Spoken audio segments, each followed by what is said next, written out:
Para finalizar nuestro primer eje temático, presentamos a Bárbara Velázquez Martínez, licenciada en Gestión de Información, Bibliotecología y Archivística de la Universidad Alberto Hurtado. Ha sido responsable de la ejecución de 3 proyectos financiados por el Fondo del Libro para la adaptación de títulos en tendencia al formato audiolibro, dirigido a personas con discapacidad visual. Además, trabajó como voluntaria en la digitalización de audiolibros en cassette pertenecientes a la colección particular de la Agrupación de Amigos de los Ciegos de Punta Arenas. Junto a ella, Vera Cáceres Honorato, licenciada en Gestión de la Información, Bibliotecología y Archivística, interesada particularmente en la gestión documental y la preservación digital. Se encuentra cursando el Diplomado de Gestión Documental Electrónica en la UBA. Se ha desempeñado en diversos trabajos relacionados a la vigilancia tecnológica, a las bibliotecas universitarias y a la gestión de revistas académicas, además de haber sido ayudante en 2 cátedras durante su formación de pregrado. Actualmente es la encargada de gestionar la colección digital en Ediciones Universitarias Alberto Hurtado y presta apoyo como investigadora en el proceso de cambio de malla de su carrera. Las acompaña Maku Kripalani, licenciado en Gestión de Información, Bibliotecología y Archivística de la Universidad Alberto Hurtado. Cuenta con experiencia en atención de usuarios en bibliotecas públicas, así como en gestión documental tanto para el área privada como bibliotecas universitarias. Actualmente se desempeña como analista documental en la Dirección General de Aguas en la Unidad de Gestión Documental y Atención Ciudadana. Su ponencia lleva el título de Barreras y oportunidades de acceso a la lectura para personas con discapacidad visual. El caso de las bibliotecas públicas de Chile. Bienvenidos, compañeros.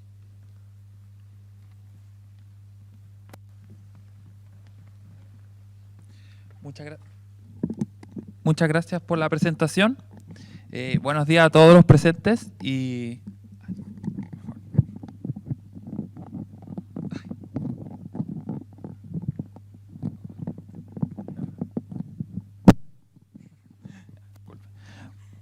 buenos días a todos los que se encuentran presentes y también los que acompañan por YouTube. Muchas gracias a la organización del Colegio Bibliotecario Valparaíso por darnos la oportunidad de presentar de manera presencial. En esta ocasión compartiremos con ustedes los resultados obtenidos de nuestra investigación que realizamos para recibir el grado de licenciado en Gestión de Información, Bibliotecología y Archivística de la Universidad Alberto Hurtado. Esta lleva por título Barreras y oportunidades de acceso a la lectura para las personas con discapacidad visual, el caso de las bibliotecas públicas de Chile. Como nombramos anteriormente, el equipo de trabajo está conformado por Vera Cáceres y Bárbara Velázquez. En primer lugar, en relación con el problema de investigación, nos pudimos dar cuenta que actualmente no existe un seguimiento acabado sobre las medidas que se están tomando dentro de las bibliotecas públicas en relación al acceso a la lectura para las personas con discapacidad visual. Por ejemplo, desconocemos cuál es la situación de los recursos en formatos accesibles. Siguiente diapositiva. Gracias. ¿Cuál es la situación que tienen los recursos en formato accesible que están dentro de las bibliotecas públicas? También desconocemos cuáles son los servicios y actividades que se dan dentro de las bibliotecas que estén orientados a personas con discapacidad visual. Y también desconocemos cuál es la percepción que tienen los usuarios con discapacidad visual de los 2 puntos mencionados anteriormente. Siguiente diapositiva, por favor. Es por eso que el objetivo general de nuestra investigación fue describir y analizar la situación actual de las colecciones, procesos y servicios en las bibliotecas públicas dependientes del Servicio Nacional del Patrimonio Cultural en relación con el acceso a la lectura para las personas con discapacidad visual en Chile. Ahora, para poner esta investigación un poco más en contexto, nos vamos a centrar en esclarecer algunos conceptos clave. Siguiente diapositiva, por favor. En primer lugar, necesitamos entender, ¿cierto?, qué se entiende por discapacidad visual. Ahora, esto en términos muy generales, comprendería una deficiencia de origen sensorial, ¿cierto?, que afecta al ojo, es decir, el principal órgano asociado al sentido de la vista. Y de este modo se puede categorizar en dos grandes grupos. Por un lado, la baja visión, que correspondería a aquellas personas que tienen dificultad para ver aún usando lentes, y por otro lado, la ceguera, que corresponde a aquellas personas que no ven nada en lo absoluto o que tienen una ligera percepción de la luz. Siguiente diapositiva, por favor. Muchas gracias. En Chile sabemos, gracias al segundo estudio nacional de la discapacidad realizado por Senadis en 2015, que existían al menos 1.200.000 personas en situación de discapacidad visual. Una cifra que, si lo pensamos, no es menor, ya que constituye una cantidad importante de personas que podrían llegar a requerir de los servicios que se prestan al interior de las bibliotecas públicas de nuestro país. En segundo lugar, quisiéramos reparar unos instantes sobre el concepto de lectura. Y es que mucho se habla de que el lenguaje crea realidades, y en este sentido no podemos obviar el hecho de que hasta hace muy poco las acepciones que nosotros manejábamos en torno al concepto de lectura asociaban inherentemente el acto de leer al sentido de la vista, haciendo que en consecuencia esta comunidad se viera históricamente excluida de dicha práctica.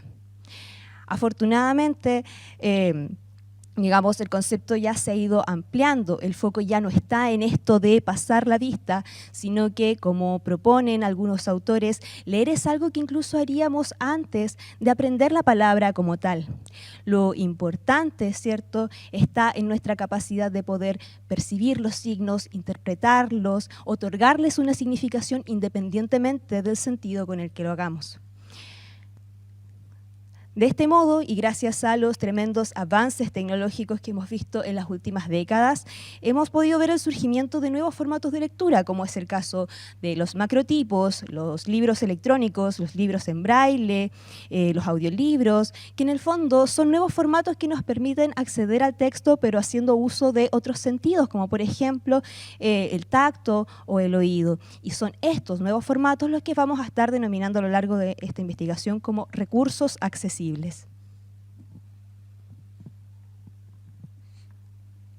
Finalmente, queremos señalar qué significa que una biblioteca pública sea inclusiva. En este sentido, una de las definiciones es la que nos entrega las directrices IFLA-UNESCO para el desarrollo de servicios de bibliotecas públicas. Esta definición dice que habrá que tomar las medidas apropiadas para que los servicios sean igualmente accesibles a los grupos minoritarios que no puedan utilizar los servicios generales. Por ejemplo, minorías lingüísticas, personas con alguna discapacidad física o sensorial. Esta es una de muchas definiciones que existen, pero para el efecto de la investigación que nosotros realizamos, vamos a considerar una biblioteca pública inclusiva un lugar donde los recursos, servicios y procesos propios de esa institución no constituyen una barrera para ningún grupo de la comunidad en la cual se encuentran insertos. Ahora bien, en este apartado hablaremos de los resultados que nos entregó nuestra investigación. En primer lugar, y en relación a la colección de formatos en recursos accesibles, gracias a un reporte entregado por el Sistema Nacional de Bibliotecas Públicas, pudimos conocer que esta cuenta con 5.731.100 ejemplares, de los cuales solo 3.439 corresponden a recursos en formatos accesibles, lo que se traduce en un 0,06% del total, de lo cual el 94,5% aproximadamente corresponden a audiolibros. En segundo lugar, en relación a la distribución de estos recursos en formato accesible en las bibliotecas públicas del país, de las 473 bibliotecas públicas filiales que existen en Chile, solo 254 cuentan con recursos en formato accesible, lo que se traduce en un 54% del total. En relación a la distribución geográfica de dichos ejemplares, el 76,8% se encuentran concentrados en la región metropolitana. En segundo lugar viene la región de Aysén, la que cuenta con el 7,2% aproximadamente del total de los recursos, y luego ninguna otra región del país concentra más del 3%. En relación a los títulos que componen la colección del SNBP, nuevamente, gracias a este reporte, pudimos conocer que esta cuenta con 270.032, de los cuales 799 corresponden a recursos en formatos accesibles. De estos títulos, pudimos conocer que el público hacia donde van enfocados principalmente es el adulto, donde se encuentra el 75% de dichos títulos. El 20% restante se encuentra en infantil y un 5% hacia un público juvenil. Y en cuanto al género o temática de los títulos, el 75% corresponde a ficción y el 25% a no ficción.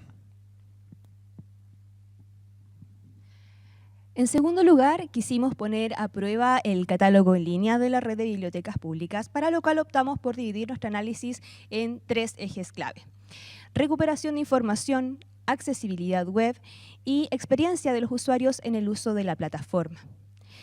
De este modo, en cuanto a la eficacia en la recuperación de información por parte del catálogo en línea, el principal hallazgo detectado guarda relación con el bajo nivel de normalización que en este minuto estarían presentando las descripciones asociadas a recursos accesibles.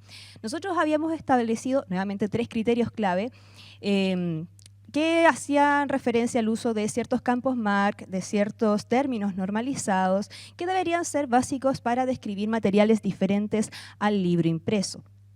No obstante, ¿con qué nos encontramos?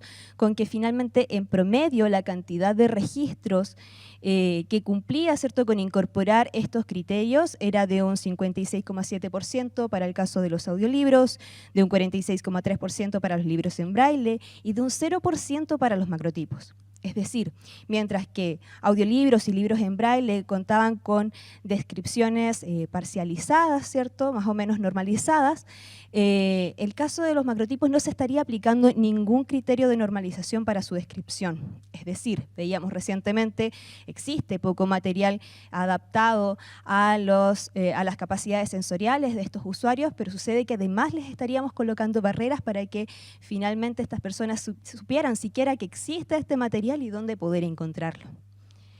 Luego, en cuanto a accesibilidad, para saber hasta qué punto este catálogo era usable para las personas con discapacidad visual, contrastamos los resultados obtenidos a partir de la aplicación de 7 herramientas de validación automáticas basadas en las pautas de accesibilidad web de la W3C, que en el fondo arrojaron como resultado que solamente el 51% de estos criterios estaban presentes en el catálogo, en condiciones en que debería al menos cumplir con el 64% de ellos para ser considerado medianamente accesible. Como se podía ver recientemente en el gráfico, este sitio presentaba falencias en los cuatro principios establecidos por las pautas, que corresponden al perceptible, al operable, al comprensible y al robusto. Esto en el fondo implica que, siguiente diapositiva por favor, ahora sí, que el sitio, ¿cierto?, presenta información que es imperceptible para estos usuarios. Existen también ciertos elementos que interfieren con la adecuada navegación a través del sitio. La información o su disposición en la interfaz no le brinda mayor contexto a estos usuarios para que puedan comprender cuál es la finalidad del sitio, y en general estamos hablando de que el catálogo, por la forma en que está desarrollado, es muy poco amigable con las tecnologías de apoyo, como por ejemplo los lectores de pantalla, que son vitales para que estos usuarios puedan interactuar con el mundo digital. Ahora, también, sumado a lo anterior, quisimos contrastar estos resultados a través de un cuestionario que fue respondido por 4 personas con discapacidad visual, el cual contempló un ítem con 7 tareas de navegación, frente a las cuales cada colaborador debía señalar si había logrado o no completar la tarea y, en definitiva, poder comentar su experiencia. En resumen, pudimos ver que solo en el 78,6% promedio de las tareas que habíamos encomendado fueron efectivamente posibles de realizar por nuestros colaboradores. De hecho, 3 de 4 de ellos comentaron explícitamente haber tenido complicaciones para navegar en el sitio, aludiendo a situaciones como que, por ejemplo, la página en ningún momento les brindó orientación sobre cómo completar el proceso de búsqueda, algo que es sumamente básico al interior de un catálogo. Y todo esto, en el fondo, nos permitió corroborar lo que ya habían arrojado las herramientas de validación automáticas.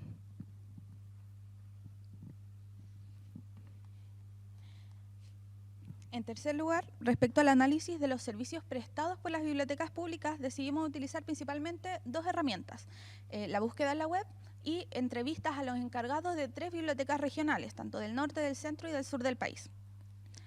En lo que tiene que ver con la búsqueda en la web que hicimos, pudimos encontrar al menos 5 iniciativas que al momento de la investigación estaban activas, orientadas a servicios para personas con discapacidad visual. Estas tenían que ver con la habilitación de espacios, adquisición de recursos en formato accesible y el desarrollo de actividades o servicios más específicos para este tipo de público. También pudimos encontrar 4 iniciativas que no se pudo determinar que al momento de la investigación estuvieran todavía vigentes, digamos, en las mismas áreas que mencioné anteriormente. En lo que tiene que ver con las entrevistas que le realizamos a los encargados de estas bibliotecas, en primer lugar, entrevistamos al encargado, a William Romero, encargado de la Biblioteca Regional de Antofagasta. Él nos dijo que la verdad era que ellos no tenían implementado servicios específicos para las personas con discapacidad visual, sino que más bien con el paso del tiempo estaban tratando de que el edificio, de que la infraestructura fuera accesible para todo tipo de público. En la zona centro entrevistamos a Marcela Valdés, encargada de la Biblioteca de Santiago, y ella nos dijo que en el caso de la Biblioteca de Santiago era más especial porque desde un comienzo que se había concebido como una biblioteca pública inclusiva. Entonces, más que nada, ellos con el paso del tiempo han ido agregando más servicios a su lista de servicios que ya tienen. Y finalmente, en la zona sur entrevistamos a Gloria Carrillo, ella es la encargada de la Biblioteca Regional de Aysén, y al igual que William, ella nos comentó que no contaban con servicios específicos para este tipo de usuarios. Sí nos comentó que previamente ellos habían implementado un proyecto que tenía que ver, por ejemplo, con implementar más material en formato accesible, tener una impresora en braille, computadores con lectores de pantalla, y que lamentablemente con el paso del tiempo estos quedaron en desuso por asuntos logísticos y burocráticos y no se le pudo dar seguimiento a este proyecto. Finalmente, también quisimos evaluar la experiencia de los usuarios con estos servicios de los que estamos hablando. Para ello hicimos una encuesta también a usuarios de bibliotecas públicas con discapacidad visual y encontramos los siguientes hallazgos en 4 áreas que dividimos, digamos. Primero está la infraestructura. Aquí pudimos encontrar que las bibliotecas no contaban con baldosas podotáctiles. Sin embargo, los usuarios nos dijeron que realmente no tuvieron problemas para acceder de buena manera a las bibliotecas. En lo que tiene que ver con la autonomía, todos indicaron que el proceso para pedir un libro era bastante fácil, bastante expedito. Sin embargo, para poder explorar la colección, para poder pedir un libro, sí o sí requerían de la ayuda de un tercero, es decir, perdían un poco su autonomía.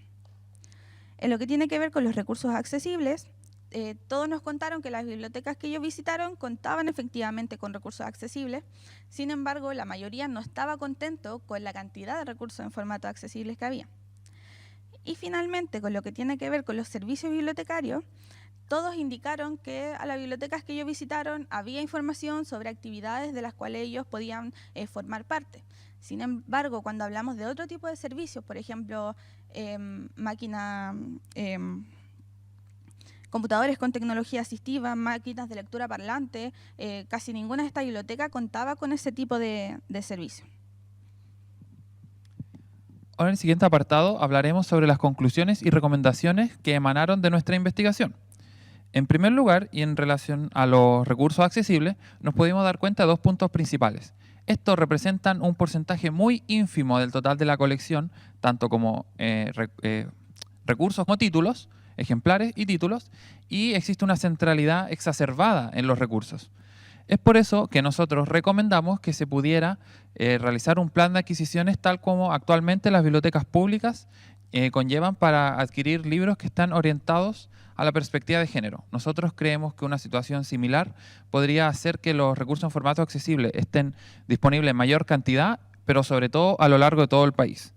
Siguiente, por favor.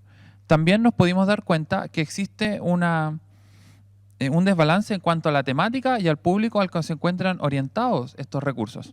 3 de cada 4 libros se encuentran orientados hacia un público adulto y la misma proporción se da cuando hablamos del libro entre ficción y no ficción. Es por eso nosotros creemos también que es muy relevante que se pueda caracterizar a las personas con discapacidad visual que participan en cada comunidad de las bibliotecas públicas del país. Esto para que vaya de la mano con valga la redundancia, un plan de adquisición para que se pueda reflejar de mejor manera las necesidades que tiene cada persona con discapacidad visual que participa en las bibliotecas públicas de Chile.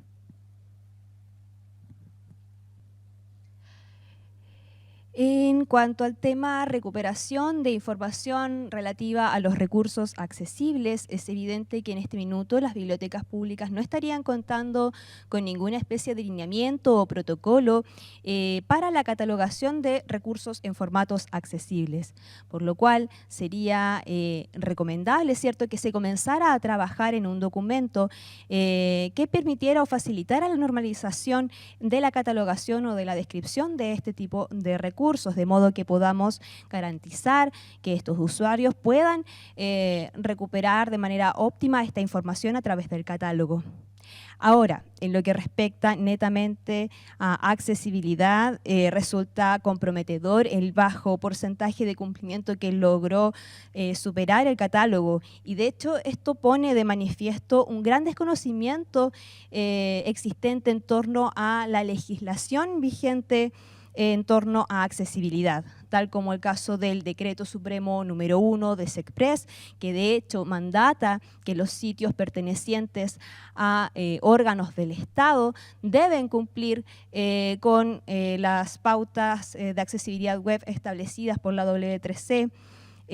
Asimismo, también la misma ley número 20.422 de inclusión social que establece los principios de accesibilidad y diseño universal para los más variados ámbitos de la vida en sociedad. Pero sobre todo, y más preocupante todavía, vemos aquí una clara vulneración al derecho al acceso a la información de estas personas, que de hecho está consagrado en la Convención de los Derechos de las Personas con Discapacidad y que incluso Chile ratificó en 2008. Por lo cual aquí ni siquiera es recomendable, aquí urge trabajar en la actualización de la plataforma existente, considerando ahora en el equipo de trabajo a expertos en accesibilidad web y diseño universal, de modo que podamos garantizar que esta, la compuerta principal de acceso a la colección existente, sea también accesible para aquellas personas que interactúan con el mundo digital a través de tecnologías de apoyo.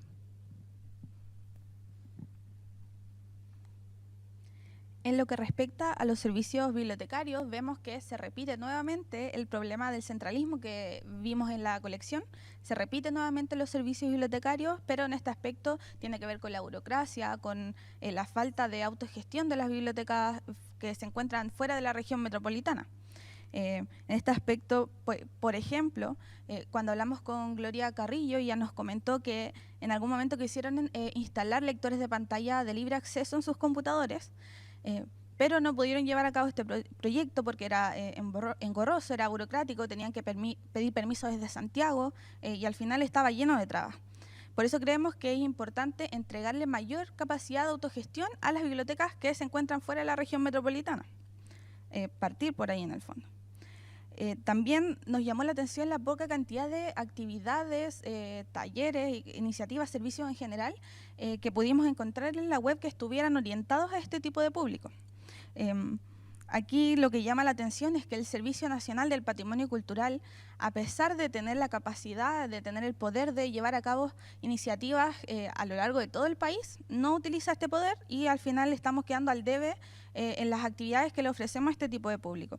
Por eso, en este sentido, creemos que es súper relevante levantar un catastro para entender cuáles son las necesidades, cuáles son los intereses de las personas con discapacidad visual, de manera que podamos generar iniciativas que puedan durar en el largo plazo y que tengan un impacto real en relación a las necesidades de los usuarios. Y finalmente, lo que respecta a la experiencia de los usuarios, se evidencia que bajo las circunstancias actuales este tipo de usuarios no puede desenvolverse con autonomía dentro de la biblioteca. Esto creemos que es necesario subsanar lo antes posible, y por lo mismo creemos que es importante realizar ajustes razonables, como le decimos nosotros, para facilitar que los usuarios se desenvuelvan con mayor autonomía. Y esto no tiene por qué ser algo tan complejo. Tiene que ver, por ejemplo, con que la colección en recursos en formato accesible esté en el primer piso, por ejemplo, o que no se mueva de un lugar a otro. Eso.